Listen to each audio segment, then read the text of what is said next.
On a vu ce que c'était qu'un moteur de recherche et comment il fonctionnait. On a vu également ce que c'était que le référencement. On va s'intéresser maintenant au suivi de son référencement et à son optimisation, surtout pour le SEO. Tout d'abord, nous allons observer comment suivre le référencement. Il y a des questions à se poser. On peut même parler de méthodologie. Tout d'abord, il faut se demander si le site est toujours visible sur les moteurs de recherche. Pour cela, rien de plus simple, il faut créer des recherches sur Google. Et surtout, il faut vérifier que l'on est situé sur la première page des SERP. Rappelez-vous, 93% des internautes qui effectuent une recherche ne consultent que la première page de résultats. Ensuite, il faut se demander si le site est bien positionné avec les bons termes. L'objectif est de savoir si les pages sur lesquelles arrivent les internautes, qu'on appelle des pages d'atterrissage, si ce sont bien les pages qui correspondent le mieux à leur requête. Par exemple, un garage va mettre en avant les mots-clés « changer un pneu ». Ce mot peut paraître pertinent, mais un internaute qui recherche un tuto pour changer ses pneus va quitter rapidement la page, ce qu'on appelle le taux de rebond. Il va revenir à la page de recherche. Et justement, ensuite, il faut s'intéresser aux pages qui engagent le plus. Il faut travailler les pages avec un fort taux de rebond. Si le taux de rebond est élevé, c'est que l'internaute ne trouve pas son bonheur. La page ne répond pas à ses attentes, alors qu'il a saisi les mots-clés permettant de faire figurer notre page dans les résultats. Et enfin, il faut aussi s'intéresser à l'aspect technique du site. Quelle est la performance technique du site? Le temps de chargement est-il rapide? Les liens fonctionnent-ils? Tous ces éléments vont être observés par les différents algorithmes de Google. Donc suivre le référencement, c'est se poser plusieurs questions. Le site est-il toujours visible? Est-il positionné sur les bons termes? Des pages doivent-elles être retravaillées? Est-il performant? Alors comment répondre à toutes ces questions? Comment accéder à ces données?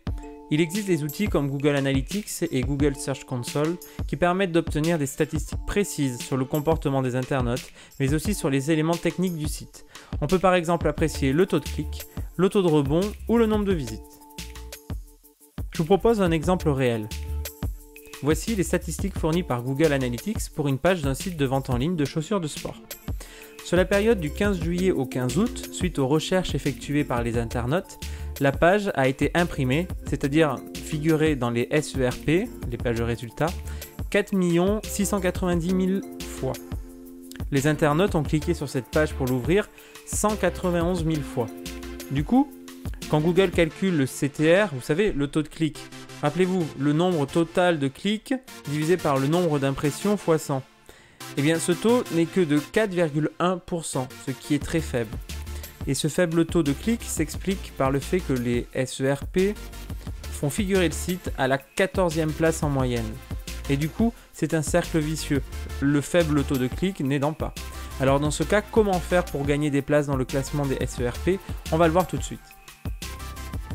Les moteurs de recherche comme Google utilisent des algorithmes pour classer les pages.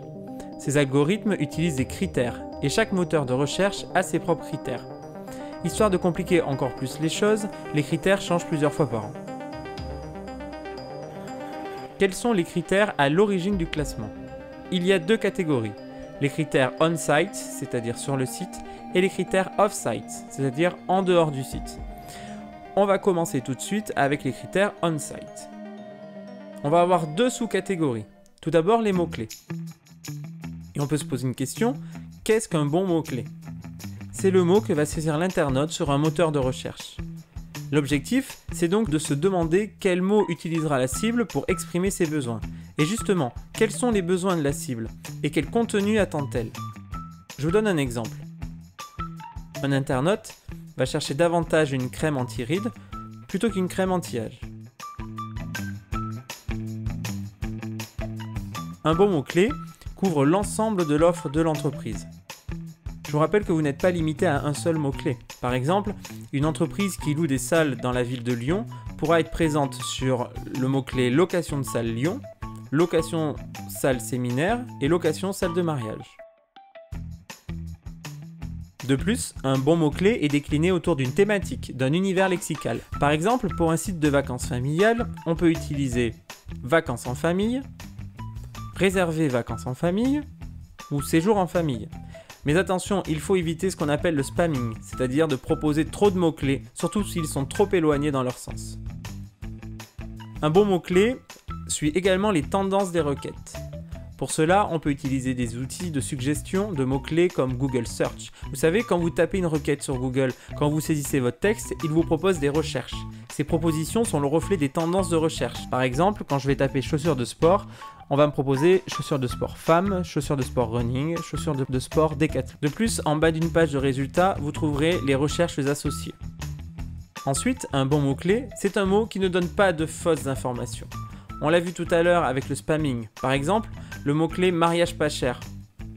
Il ne peut pas être utilisé pour une agence de mariage insolite. Enfin, un bon mot-clé peut être rare. Et oui, des mots moins utilisés, parfois nombreux, on parle de longue traîne, ce sont des mots qui génèrent moins de trafic, mais qui du coup sont moins concurrentiels. Et en plus, moins de trafic, ça peut être du trafic de qualité. Je vous donne un petit exemple, une boutique de vente de chaussures de sport. Encore. Les mots-clés chaussures ou chaussures de sport sont des mots très utilisés par les concurrents, et donc il y aura des pages de SERP avec beaucoup de résultats. Alors que les mots-clés chaussures de sport Nike en solde pour femmes, c'est long, c'est une longue traîne, mais en revanche, l'internaute qui saisit cette expression, retrouvera plus facilement le site sur le SERP. Et voilà, c'est ce qu'on appelle un bon mot-clé. Un bon mot-clé, c'est un mot que va saisir le prospect dans un moteur de recherche, qui va couvrir l'ensemble de l'offre de l'entreprise. Ce sont des mots-clés qui vont être déclinés autour d'une thématique, d'un univers lexical, qui suit des tendances de requête, qui ne donnent pas de fausses informations et qui peuvent être rares. Alors c'est bien, on sait ce que c'est qu'un mot-clé, mais concrètement, où sont situés les mots-clés ? D'abord, dans les SERP. Voici un résultat d'une enquête sur des chaussures de sport. Sur ce résultat, il y a tout d'abord la base title. C'est un résumé de la page, sachant qu'il y a un titre par page et que ce titre doit faire 70 caractères maximum, sinon il est coupé par Google. Ensuite, il y a la balise métadescription. C'est une description de la page en question avec une longueur qui est limitée. Alors je sais ce que vous vous dites, où Google trouve-t-il ces informations ? Eh bien c'est dans le code HTML de la page. Aïe aïe aïe, ça fait mal aux yeux tout ce texte. Regardez. La balise title est là. On retrouve bien chaussures sport-achat et prix pas cher-go sport. Et la balise métadescription est là. Ça veut donc dire que le concepteur du site ne doit pas oublier ces informations. On ne les retrouve pas sur la page du site visuellement parlant, mais dans son code HTML, on retrouve ces infos. Donc ce qu'on vient de voir, c'était où sont situés les mots-clés sur des pages de SERP. Maintenant, il y a des mots-clés sur les pages du site. D'abord, on les trouve par rapport à l'URL. Souvent, si l'entreprise ou la marque est connue, eh bien le nom de domaine utilisera le nom de l'entreprise ou de la marque. Mais pour les entreprises un peu moins connues, on peut rajouter des mots-clés. Par exemple, un boulanger à Libourne pourra utiliser comme URL www.boulangerie.bidule.libourne.fr. De plus, il faut noter que chaque page a une URL précise, et donc il faut cibler les mots-clés à utiliser. Regardez un exemple. Un magasin de chaussures de sport, encore, ayant pour nom Intergo, va avoir une page de site concernant les chaussures pour femmes et une page de site concernant les chaussures running. Eh bien, les URL de ces pages devront être www.inter-go.fr/femme et pareil, inter-go.fr/running. Femmes et running sont des mots-clés. Ensuite, les mots-clés devront être placés dans le titre. C'est le texte qui apparaît en premier et il sera valorisé dans l'algorithme. Il faut que l'on retrouve les mots-clés dans le contenu des pages. Il est fortement conseillé d'utiliser des expressions clés dans le premier paragraphe et d'abuser des synonymes. Enfin, les mots-clés doivent également être situés dans la balise alt et l'encre. Alors qu'est-ce que c'est ? La balise alt, c'est en fait la description d'une image dans son code HTML. Vous savez, rien que sur votre ordinateur, vous pouvez dans les propriétés d'une image laisser une description de celle-ci. Eh bien, quand vous importez cette image sur votre site, une balise alt est créée avec le texte de la description de l'image. Ainsi, quand vous effectuez une recherche dans Google Images, comme ici par exemple chaussures, vous avez bien des photos de chaussures qui apparaissent, car dans la balise alt de ces photos figure le mot-clé chaussures. De plus, Google, dans ses algorithmes, recherche des mots-clés dans l'encre, c'est-à-dire dans le lien hypertexte contenu dans une image ou du texte. Regardez par exemple le logo du site Sofix, c'est une image, mais si je clique dessus, je vais revenir à la page d'accueil, c'est donc un lien hypertexte. Si je laisse ma souris sur l'image sans bouger, un texte apparaît, c'est l'encre. Et on peut lire des produits malins de la maison au jardin, c'est tout un programme. Il faut donc bien faire attention à l'usage des mots-clés dans l'encre et dans la balise alt. On résume. Où sont situés les mots-clés? Tout d'abord dans les pages de résultats avec la balise title et la balise métadonnées. Et puis aussi dans les pages du site avec l'URL, le titre des pages, le contenu des pages et dans les balises alt pour les images ainsi que les encres pour les liens hypertextes. Et donc tout ça c'était pour optimiser le référencement en répondant aux critères on-site des algorithmes. Enfin pour la première partie uniquement qui concerne les mots-clés parce qu'il y a également aussi l'expérience utilisateur qui est prise en compte. Et l'expérience utilisateur c'est par exemple le fil d'Ariane, on en avait parlé dans le dossier 3. Ça permet à l'internaute de savoir où il se situe sur le site. Eh bien, il faut utiliser des mots-clés. Par exemple, toujours sur notre site de chaussures. Si on se situe sur la page chaussures de randonnée fourrée, ça doit apparaître dans le fil d'Ariane. Ce sont des mots-clés. Autre élément qui permet d'améliorer son référencement, c'est d'être inscrit sur Google Maps. Oui, pour plusieurs raisons. D'abord, ça permet de situer l'entreprise. Ensuite, ça permet de géolocaliser l'entreprise pour être guidé. Et surtout, en fonction de l'emplacement géographique de l'internaute qui effectue une recherche, les pages de SERP seront différentes. Je vous donne un exemple. Si je recherche un magasin de chaussures et que j'effectue cette recherche à Libourne ou à Bordeaux, je n'aurai pas les mêmes résultats. Ensuite, la fluidité de navigation va être prise en compte, notamment le temps de chargement. Le temps de chargement des pages est un critère qui est pris en compte par l'algorithme de Google. Il est d'environ 3 secondes pour un ordinateur et 5 secondes sur un téléphone portable. De plus, les sites responsive vont être un critère intégré par Google. Les pages du site doivent s'adapter aux écrans de smartphone pour être plus visibles. Concernant la charte éditoriale, Google va favoriser les contenus uniques et originaux avec un champ lexical riche et des mots-clés représentatifs. Le moteur sanctionne les sites qui font de la reprise de contenu. Il faut donc faire très attention à la copie. Et enfin, les liens sortants. Insérer des liens externes sur le site, c'est-à-dire des liens pointant vers d'autres sites web, peut également développer le référencement naturel du site s'ils sont bien choisis. Ces liens doivent être intégrés dans le contenu de la page pour avoir plus de poids. Je vous propose à présent un tableau récapitulatif de l'ensemble des critères qui sont utilisés pour optimiser le référencement d'un point de vue on-site. Et on va maintenant du coup s'intéresser aux critères de référencement off-site. C'est notamment de développer le netlinking. Alors qu'est-ce que le netlinking?